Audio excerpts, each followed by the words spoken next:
now. Adam, hello to you. Great to have you in the studio. Thanks for having me.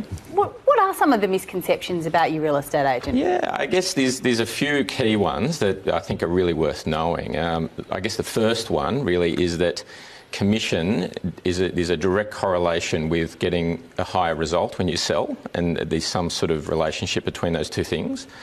And that's absolutely not the case. I guess another one is that the agents are more motivated because of commission, and that's the only way to make them motivated.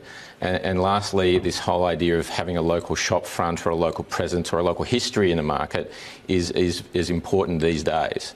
So I guess, they're the key things we really want to highlight so that consumers are really informed. All right, there's some pretty big things. Let's start one by one. So starting off with the commission, you're saying that paying more commission doesn't necessarily give you a better service.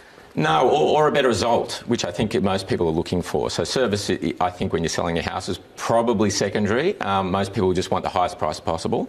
And I guess the myth is that somehow if you're paying, 2.2%, which is the average commission, that the agent's going to really push to get the highest price possible.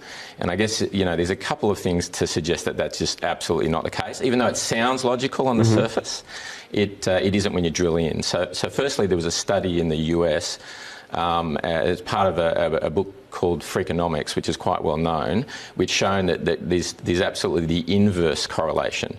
So what happens is that the commission-based salesperson will push to close the sale very quickly and to move on to the next.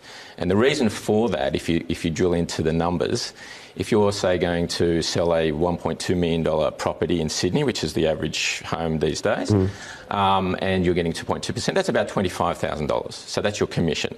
Now, let's say you're going to push for that extra $10,000. So by the time you do the, say, extra week's work, extra calls, pushing around, maybe even putting in the buyer at risk of leaving, you might make an extra $110.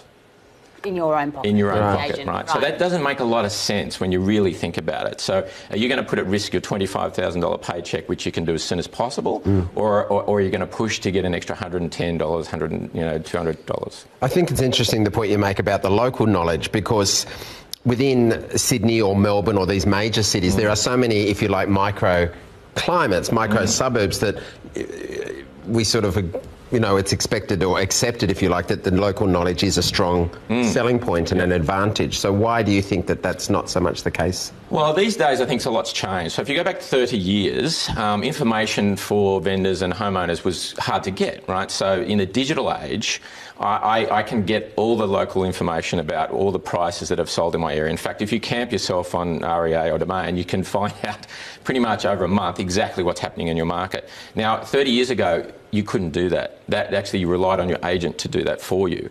And so these days, when was the last time you thought, I'm going to go buy a house, so the first thing I'm going to do is go to a local real estate and look in the window? That probably only happens when you're on holidays. The first thing you do is you go onto a portal.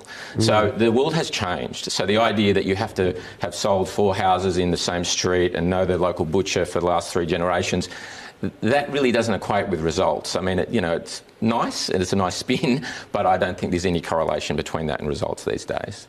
But the one thing of having someone with the local knowledge and who knows the butcher and who sold 4 houses is that trust relationship that we spoke about in the opening. And so that's probably the most crucial part of getting a good real estate agent, isn't it? Isn't it somebody who you feel is going to drive for that extra $10,000 even if they only get $100 out of it?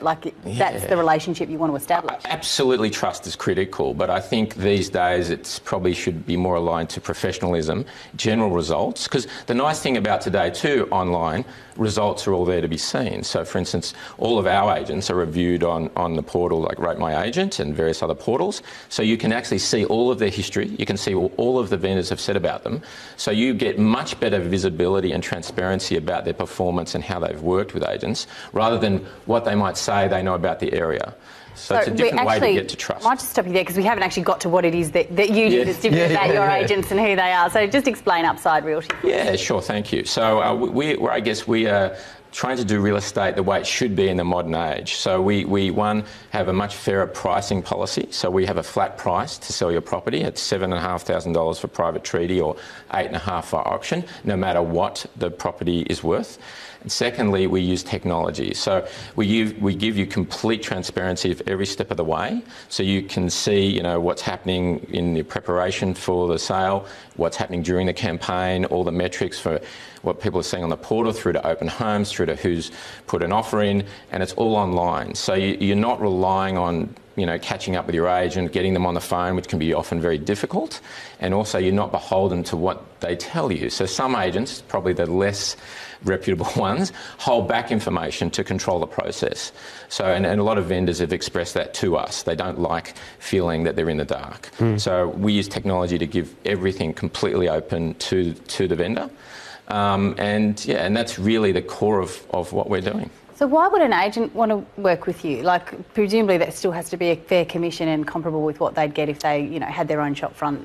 Yeah, that's right. So I think we attract, I guess, quite experienced agents who are, one, a little bit disillusioned with the industry for all the reasons we started Upside. They don't think it's fair, they don't think there's good value there, and they don't think that the model really works anymore.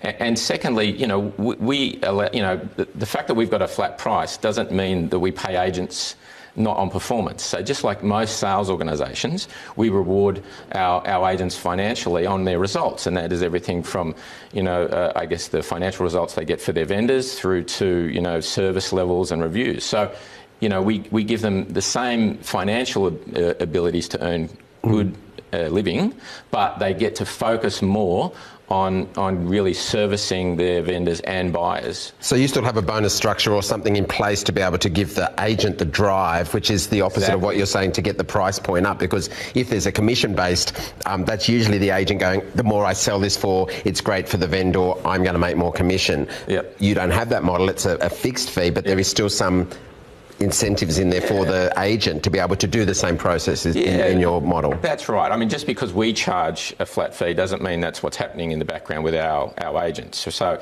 it's just like any other normal organisation. If you're selling a widget for $1,000, obviously it doesn't mean that the salespeople are stuck with a flat salary. They do get performance bonuses based on hitting results, and that includes hitting great results for our vendors.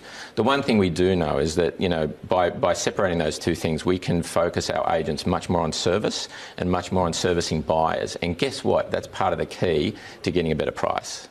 So, really, engaging with the buyers, showing them what they want, and really helping buyers get their results, which is finding the new place, is actually a very important part of getting a good sales price. Okay. Well, it's another platform to be able to sell the property, and we're all about selling property on this show. So they can go and check out details for you. What's your website, etc.? Yeah, upside.com.au. Okay. Thank you so much for joining us.